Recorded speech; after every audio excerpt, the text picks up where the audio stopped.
আজকে রেসিপিটা খালি পারে পাগল হবেন জোয়ানবুড়ি। আমার হাতে স্যাপলে মাছ আর পুঁইশাক দেয়া সুস্বাদু মজাদার চরচড়ি। তো চরচড়িটা বানানোর জন্য আমি আগে থেকে পেঁয়াজ মরিচ কাটে রাখছি। তো কড়াইতে দিয়ে লবণ দিয়ে ভালোভাবে মাখায় নিচ্ছি। দেখতে থাকুন ভিডিওটা কিভাবে তৈরি করি স্যাপলে মাছ আর পুঁইশাকের চরচড়ি। তো ভালো করে মাখানোর পরে দিয়ে দিচ্ছি মরিচের গুঁড়া, হলুদের গুঁড়া, রসুন বাটা ও আদা বাটা। পরে একটু তেল দিয়ে ভালোভাবে মাখাই লেবো। বন্ধুরা, চরচড়ি মজা করার জন্য তেলটা কিন্তু একটু বেশি দেওয়া লাগবে, নাইলে কিন্তু স্বাদ পাবেন না। সেইভাবে তেল দিবেন। তো কুটে রাখা পুঁইশাক দিয়ে দিলাম। এটা আমার বাগানেই কিন্তু হয়েছিল, দেখাইছে আপনাদের। আজকে নতুন ভাবে আবার রেসিপি করতেছি। তো পুঁইশাক দিয়ে ভালো মতন চেটকে নেবেন বন্ধুরা, একবারে যেন মিক্স হয়ে যায়। মাছ দিয়ে যেন চেটকে না, তাহলে কিন্তু মাছের নাড়ি বড়ি সব বাড়ায় যাবে, আর হাতেও কিন্তু কাটা বিঁধে যাবে। সেইভাবে করবেন। তো মাছগুলো দিয়ে আবার একটু ভালোভাবে মাহাই নিলাম। মাহাইলে একটু পানি দিয়ে দিলাম, চুলাটা জ্বালাই দিলাম। কিছুক্ষণ অপেক্ষা করবো, দেখতে পারবেন জাদু। এই দেখেন আমার চরচড়ি হয়ে গেছে। হায়রে গিরন বাড়িতে আছে বন্ধুরা, কাছে থাকলে আপনারা পাগল হয়ে যেতেন একবারে। পাগল হওয়ার দরকার নেই, শুনতে দেখেন আর নিজেরাও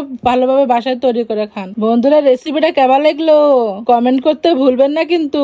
আপনি যদি কমেন্ট করেন নতুন নতুন রেসিপি আমার কাছে এবাই চলে আসে। তো বন্ধুরা, আজকের মতো আসি, পরবর্তী ভিডিওতে আবার দেখা হবে। টাটা বন্ধুরা।